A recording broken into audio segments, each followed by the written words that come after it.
जी अस्सलाम वालेकुम, क्या हाल है? आप सब लोग खैरियत से हैं? एक साबिक प्राइम मिनिस्टर ने कल एक ऐसा खौफनाक इंकशाफ किया जिसने पूरे पाकिस्तान को हिला के रख दिया। उन्होंने बताया कि जब कौमी असम्बली की मुद्दत ख़त्म हो रही थी तो आखिर में 25 यूनिवर्सिटियों को चार्टर दिया गया और इस चार्टर में करोड़ों रुपए कमाए गए। उन्होंने ये बताया कि 15 से लेके 25 करोड़ रुपए पे चार्टर बिके हैं और उसमें MNAs और सेनेटर्स ने बाकायदा पैसे लिए।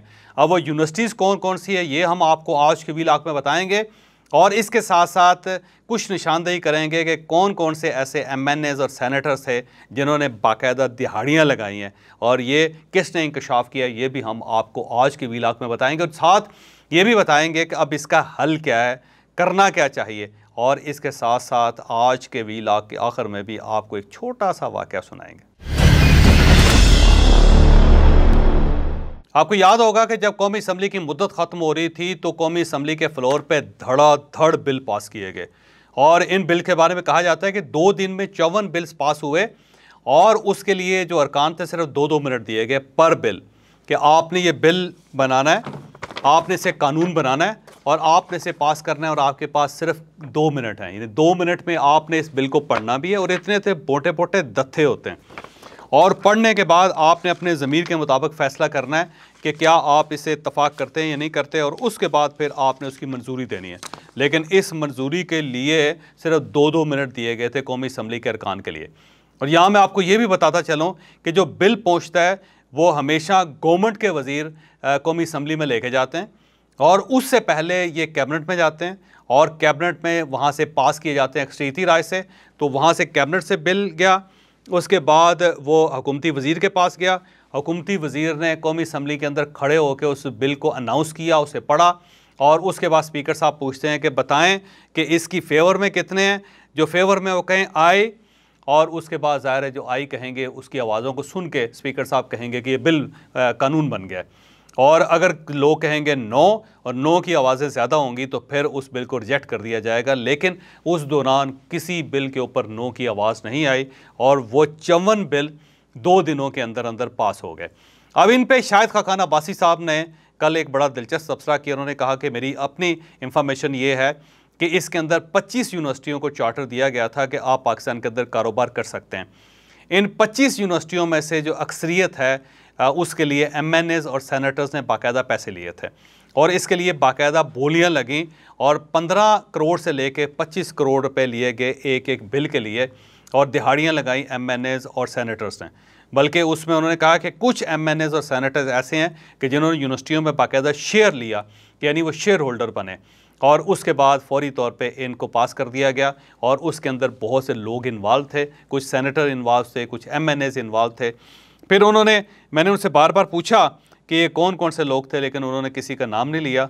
लेकिन जो मार्केट के अंदर कुछ नाम गर्दिश कर रहे हैं, अब उन नामों को ज़ाहिर आने वाले दिनों में जब आप सुनेंगे या आपको बताया जाएगा या कोई इन्वेस्टिगेशन सामने आएगी तो फिर आपको हैरत होगी कि ये कौन लोग हैं जो तालीम के नाम पे भी पैसे पकड़ते रहे और तालीम के नाम पे भी तजारत करते रहे।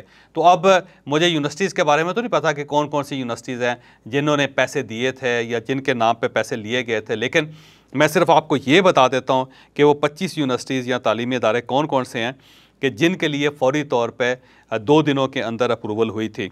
तो सबसे पहले जो है वो है metropolitan international institute of science and technology है।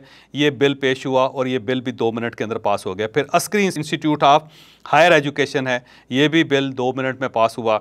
फिर फेडरल ज़ियाउद्दीन यूनिवर्सिटी बिल है और ये ज़ियाउद्दीन आपको मालूम होगा कि ये ज़ियाउद्दीन हॉस्पिटल था और ये डॉक्टर आसम साहब के नाम से है और ये डॉक्टर आसम के वालिद हैं ज़ियाउद्दीन साहब और इनके नाम पे ये यूनिवर्सिटी बनी। अब ये फेडरल ज़ियाउद्दीन यूनिवर्सिटी है, इसका बिल भी पास हो गया। फिर Indus university of science and technology है, इसका बिल भी पास हुआ। फिर institute of management and technology bill है, 2 मिनट में ये भी पास हो गया। दी पाक चाइना गवादर यूनिवर्सिटी लाहौर है। अब ये पाक चाइना कहाँ पे है, गवादर कहाँ पे है और लाहौर कहाँ पे है? तो एक यूनिवर्सिटी बनी है जो पाक चाइना गवादर यूनिवर्सिटी लाहौर के अंदर बने हैं। तो आप खुद इससे अंदाज़ा लगा लें कि यूनिवर्सिटी किस टाइप की होगी। तो यूनिवर्सिटी ऑफ शहीद बेनज़ीर भुट्टो है, ये पहले भी शहीद बेनज़ीर भुट्टो एक यूनिवर्सिटी थी, लेकिन अब ये दूसरा चार्टर दिया गया। ये दूसरा चार्टर किसको दिया गया, जब आप इन्वेस्टिगेट करेंगे तो फिर आपको पता चलेगा। फिर the institute of health and professional studies bill है, ये भी 2 मिनट में पास हुआ। फिर Sheikhupura institute of advance sciences है, शेखुपुरा के अंदर मैं आपको पहले बता रहा हूँ कि एक एडवांस साइंसेज का इंस्टीट्यूट बन रहा है और इसका जो चार्टर था वो भी यूं पास हुआ है। फिर the cosmic institute of science and technology Islamabad है, ये इस्लामाबाद के अंदर एक इंस्टीट्यूट बन रहा है साइंस एंड टेक्नोलॉजी का, ये भी बिल यूं पास हुआ है। फिर बुल्ले शाह इंटरनेशनल यूनिवर्सिटी है, अब ये बुल्ले शाह इंटरनेशनल यूनिवर्सिटी है, ये यूनिवर्सिटी क्या करेगी और इनके साथ बुल्ले शाह जैसे मफक्कर का, ये सूफ़ी का नाम लगाने की क्या ज़रूरत है, मुझे इस चीज़ की भी समझ नहीं आई। फिर रावी इंस्टीट्यूट बिल है, अब इसको भी आप कुछ अरसे बाद देखेंगे, इसके जब कुछ नई चीज़ें खुलेंगी, इनके तकिए जब फाड़े जाएंगे तो फिर आपको अंदाज़ा होगा। The international Islamic institute of peace bill है, यानी एक इंटरनेशनल इस्लामिक इंस्टीट्यूट बन रहा है फॉर पीस, जैसे अमन कायम करना है। तो ये इंस्टीट्यूट क्या है, कौन है, किस तरह बन रहा है, ये आने वाले दिनों में पता चलेगा। दी शाहबानो इंस्टीट्यूट जड़ांवाला है, ये जड़ांवाला के अंदर जिसमें ये वाक़या पेश आया, क्रिश्चियन कम्युनिटी के ऊपर हमला हुआ था, वहाँ पे एक शाहबानो यूनिवर्सिटी बन रही है, एक इंस्टीट्यूट बन रहा है। अब इनके बनाने वाले कौन लोग हैं, ये भी फ़ाइल खुलने वाली है। The international Memon university bill है, यानी मेमन बरादरी जो है वो एक इंटरनेशनल यूनिवर्सिटी बना रही है और इसके भी बहुत सारी चीज़ें खुलने वाली हैं, वो भी आप बड़े हैरान होंगे। The Umme Abiha institute of health sciences है, अब जब इसके बारे में भी चीज़ें पता चलेंगी तो आपको हैरत होगी। दी मुफ्ती आज़म इस्लामिक यूनिवर्सिटी है, अब ये देखिएगा मुफ्ती आज़म के नाम से एक इस्लामिक यूनिवर्सिटी बन रही है। अब इसको क्या कहा जा सकता है, क्योंकि ज़ाहिर है इस्लाम आप साथ नाम लगा के कुछ भी कर सकते हैं, तो इसकी फ़ाइल भी खुलेगी। दी कलाम बीबी इंटरनेशनल वुमेन इंस्टीट्यूट बन्नू है, बन्नू के अंदर एक कलाम बीबी के नाम से एक इंटरनेशनल वुमेन इंस्टीट्यूट बन रहा है। तो अब आप खुद अंदाज़ा लगाएं बन्नू कहाँ है, ख़वातीन कहाँ है और इंटरनेशनल कहाँ है। और इसके बाद इस्लामाबाद इंटरनेशनल यूनिवर्सिटी बन रही है, कि इस्लामाबाद के अंदर इतनी ज़्यादा यूनिवर्सिटियाँ, भाई खुदा खौफी करो, एक मज़ीद यूनिवर्सिटी ठोकने की क्या ज़रूरत है, यहाँ पे 25 लाख लोगों का शहर है। The Islamabad institute of modern sciences, modern sciences का एक और जो इंस्टीट्यूट है वो भी इस्लामाबाद के अंदर खोल रहा है। दी अल बैरूनी इंटरनेशनल यूनिवर्सिटी बन रही है, अब अल बैरूनी साहब के नाम पे जो बहुत बड़े मफक्कर थे उनके नाम पे अब इस्लामाबाद के अंदर एक और यूनिवर्सिटी बन रही है जो मैं आपको बता रहा हूँ। और उसके बाद है the national university of health emerging sciences and technologies Islamabad, ये भी इस्लामाबाद के अंदर बन रही है। अब इसकी फ़ाइल भी खुले the national institute of technology bill भी एक पास हुआ है। अब ये national institute of technology government का है, प्राइवेट है, अभी मुझे कुछ पता नहीं इसके बारे में। फिर the Pakistan institute of management sciences and technology है, मेरा ख्याल है शायद ये भी इस्लामाबाद के अंदर बनेगा। फिर हराइजन यूनिवर्सिटी है, ये बिल जो है वो सदर पाकिस्तान ने वापस भिजवा दिया है। तो ये जो 25 यूनिवर्सिटीज़ हैं इनके बिल 54 बिल्स के अंदर शामिल थे, 2 दिनों के अंदर पास हुए, चार्टर इनके दे दिए गए और इनके बारे में सिर्फ शायद का खाना बासी साहब का दावा नहीं है, बल्कि इस्लामाबाद के अंदर बहुत ख़बरें गर्दिश कर रही हैं कि इनमें से अक्सरियत ने 15 से 25 करोड़ रुपए दिए और वो बाकायदा बहुत सारे MNAs के अंदर, सेनेटर्स के अंदर तकसीम हुए और फिर ये बिल यूं पास हुए फौरी तौर पे।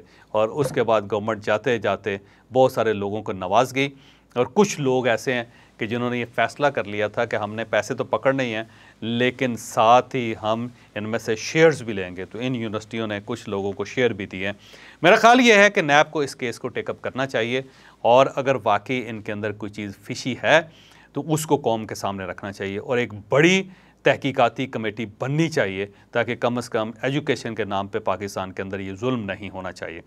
और अगर ये नहीं हो सकता तो फिर अल्लाह के हवाले है, फिर क्या हो सकता है जी, फिर आप इंतज़ार करें पाकिस्तान के अंदर मज़ीद सैलाब का, मज़ीद तूफ़ानों का, मज़ीद अजाबों का। तो हम आज के वाक़े की तरफ आते हैं। एक शेर था, बबर शेर था, बड़ा सा शेर था, वो किसी जगह से गुजर रहा था तो उसने देखा है कि चट्टान के ऊपर भेड़ का बच्चा बैठा हुआ है। अब भेड़ का बच्चा ऊंचाई पे है, शेर नीचे है। तो जब भेड़ के बच्चे ने देखा है नीचे से शेर गुजर रहा है तो उसने ऊपर से कहा कि मामू जान सलाम अलैकुम। तो अब भेड़ का बच्चा वो शेर को कहे कि मामू जान अस्सलाम अलैकुम, तो शेर को क्या महसूस हुआ? तो शेर ने सबसे पहले ऊंची चट्टान की तरफ देखा, उसके बाद ऊपर जो भेड़ का बच्चा बैठा हुआ था फिर उसकी तरफ देखा, फिर उसने अपने आप को देखा, फिर जंगल को देखा, फिर थोड़ा सोच के बोलने लगा, बेटा ये तुम नहीं बोल रहे, ये 12 गज ऊंची चट्टान बोल रहे, और अगर तुम नीचे होते इससे तो फिर मैं देखता कि क्या तुम्हारे अंदर इतनी हिम्मत है, जुर्रत है कि तुम शेर को अस्सलाम वालेकुम कह सको या मामू जान कह सको। ये याद रखें कि ज़िंदगी में बहुत सारे ऐसे लोग होते हैं जो आपके ऊपर कीचड़ उछालते हैं, जो आपको बुरा भला कहते हैं, जो आपको गाली देते हैं, जो आपसे इंतकाम लेना चाहते हैं। लेकिन ये याद रखें कि वो सारे लोग बड़े ताकतवर नहीं होते, शेर नहीं होते। उनमें से बहुत सारे लोग भेड़ के बच्चे होते हैं, और जब ऊंचाई पे बैठते हैं, कुर्सी पे बैठते हैं, इक़्तिदार की मसनद पे बैठते हैं, तो फिर वो बड़े बड़े शेरों को भी देख के कहते हैं मामू जान अस्सलाम वालेकुम। असल कमाल ये है कि जब आप सामने खड़े हों, शेर के सामने खड़े हों, और उस वक्त आप उसके साथ छेड़छाड़ करें या उस वक्त उसके ऊपर रिमार्क्स पास करें, तो फिर माना जाता है कि आप मर्द के बच्चे हैं। तो बहुत सारे लोगों को मैं देखता हूँ ज़िंदगी में, मैं 30 साल से 32 साल से जर्नलिज्म में हूँ, आप यकीन करें कि बहुत सारे मैंने लोगों को देखा है कि जब भी चट्टान के ऊपर बैठते हैं तो नीचे से गुजरने वाले लोगों के ऊपर कुछ ना कुछ कमेंट्स करते रहते हैं या उनको आंखें दिखाते रहते हैं। लेकिन जिस दिन यकीन करें वो चट्टान से नीचे उतरते हैं तो फिर शर्मिंदगी से दाएँ बाएँ देखते हैं। आप इक़्तिदार में हैं, मैं इस वक्त जो कैबिनेट है उन सबको बताना चाहता हूँ कि आप 3 माह, 4 माह, 7 महीने को लिए आए हैं, लेकिन याद रखें कि आप सिर्फ चट्टान पे बैठे हुए हैं, और जब आप चट्टान से उतरेंगे तो उस वक्त आपका करैक्टर जो आपको साबित करेगा कि आप क्या हैं। अगर आप अच्छे इंसान होंगे तो लोग आपकी उसके बाद भी इज़्ज़त करेंगे, और लेकिन अगर आपका करैक्टर छोटा है, अगर आपका दिल छोटा है, तो जिस दिन ये चट्टान से उतरेंगे आप, जिस दिन आपके नीचे से चट्टान निकलेगी, तो उसके बाद फिर वही होगा जो शेर करता है और फिर भेड़ के बच्चों के साथ होता है।